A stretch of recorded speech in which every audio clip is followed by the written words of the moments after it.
September 9th, 2025. The night explodes with sirens across Ukraine. Russia unleashes its largest air assault since the war began. Hundreds of missiles and drones, a deadly coordinated wave. The attack targets not just military sites, but cities, homes, and the spirit of Ukraine. Explosions light up the country from Lviv to Kharkiv, with Kyiv as the main target.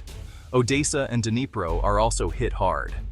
Russia uses hypersonic and cruise missiles, plus Iranian-made Shahed drones, aiming to overwhelm air defenses. For hours, explosions and anti-aircraft fire fill the night. Dozens are killed, hundreds injured, numbers rising as rescue workers search the rubble. Residential buildings, power stations, and infrastructure are struck. In one city, a missile devastates a busy market at dawn. The attack is a brutal escalation, a message from Moscow. It tests Ukraine's defenses and the world's resolve. The world watches in horror as the war enters a new, more dangerous phase. The question now, what comes next? Ukraine's future, and Europe's, hangs in the balance. The attack is not just military. It's psychological warfare. The scale and coordination are meant to break Ukraine's will, but the spirit of resistance remains. The night ends, but the threat lingers. The world is forced to confront the reality. This war is far from over. The next move could change everything. Kyiv, Ukraine's capital, takes the brunt of the assault. Explosions rock the city center and suburbs, smoke darkening the morning sky. A government building near parliament is hit, a direct strike at Ukraine's sovereignty. Apartment blocks are destroyed, families caught in their sleep. Emergency services rush in, pulling survivors from burning buildings. Firefighters and citizens work side by side, clearing debris and helping neighbors. The city's infrastructure is badly damaged, power and water cut in several districts. Key energy facilities are targeted as winter approaches. The attack aims to make life unbearable, but Kyiv's spirit holds. Despite devastation, panic does not take hold. The people of Kyiv, hardened by years of war, refuse to break. Their resilience is on full display. The city unites in the face of terror. The message is clear: Kyiv will not fall. The world sees not just destruction, but defiance. The heart of Ukraine beats on. The fight to rebuild begins immediately. The world reacts with outrage and unity. European leaders condemn Russia's attack as barbaric and illegal. France and Germany promise more military and humanitarian aid. The UK pledges advanced air defense systems for Ukraine. The message: Europe stands with Ukraine, no matter how long it takes. President Zelensky addresses the nation, vowing defiance and unity. He thanks allies and urgently requests more air defense support. His calm leadership inspires his people and the world. Canada, Australia, Japan, and the UN join the condemnation. International pressure on Moscow intensifies. Russia grows more isolated on the global stage. The attack erases any doubt. This is a war of aggression. Calls for justice grow louder. The world's resolve is tested and strengthened. Ukraine is not alone.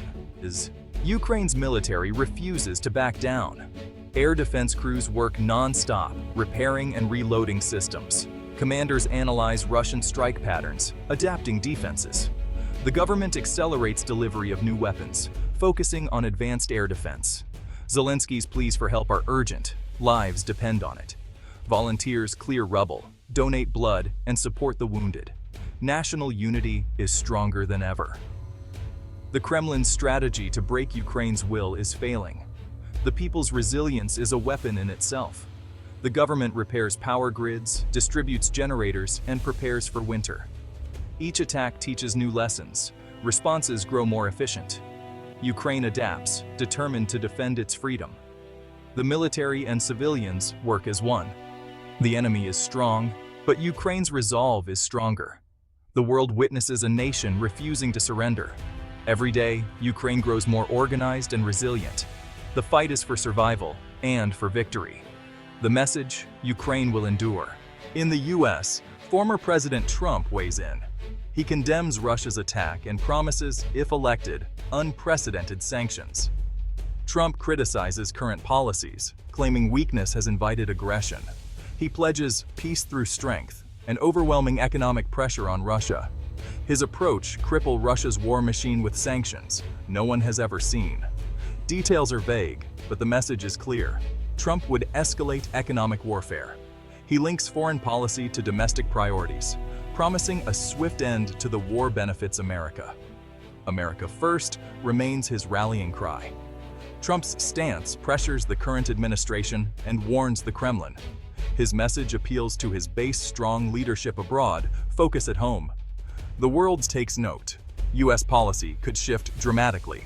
The Kremlin is put on notice. The debate over America's role in the war intensifies. The stakes for Ukraine and the world rise. What would Trump's tougher sanctions look like? First, Russia's major banks could be cut off entirely from global finance, crippling trade. A full embargo on Russian oil and gas would starve the Kremlin of revenue. Sanctions could block technology and services vital to Russia's energy sector. Western tech bans would hit everything from semiconductors to industrial machinery. Russia's ability to produce advanced weapons would suffer. More oligarchs and officials could see assets frozen and travel banned. State-owned companies in mining and transport could be targeted. Secondary sanctions would punish foreign companies helping Russia evade restrictions. The goal: make the cost of war unbearable for Russia. Economic pressure would mount from all sides. The Kremlin would face growing unrest at home. The strategy: comprehensive economic warfare. The hope: force Russia to reconsider its path. Russia has adapted to years of sanctions, rerouting trade to China and India. It uses third-party networks to import Western goods, keeping its economy afloat. The Kremlin calls this Fortress Russia, pouring money into defense and propping up the ruble. Sanctions have hurt, but not crippled the economy. New, tougher sanctions could close loopholes and hit harder. Secondary sanctions would force global companies to choose between Russia and the US market. Over time, Russia's reserves of parts and technology are running low. Its airline and oil industries struggle without Western support. The cumulative effect: Russia's industrial and military power will erode. The first sanctions were a punch, the next could be a barrage. Even the strongest can't withstand endless blows. The Kremlin's resilience is being tested. The Russian people face rising prices and fewer choices. The pressure is mounting. The question: how much more can Russia take? The answer may decide the war's outcome. What's next for Russia under tougher sanctions? Two scenarios emerge. Best case: Russia adapts, deepens ties with China, and survives. Isolated, poorer, but stable. The economy suffers, but the regime endures, relying on authoritarian control. Russia becomes a junior partner to China, its global influence diminished. Worst case: sanctions work. China and India pull back, oil revenues collapse. Russia can't import vital technology, the economy plunges into depression. Political instability grows, protests erupt, elites challenge the Kremlin. The regime falters, possibly collapses, and the war ends. The West hopes for this outcome. The Kremlin fears it. The future of Russia and Ukraine hangs in the balance.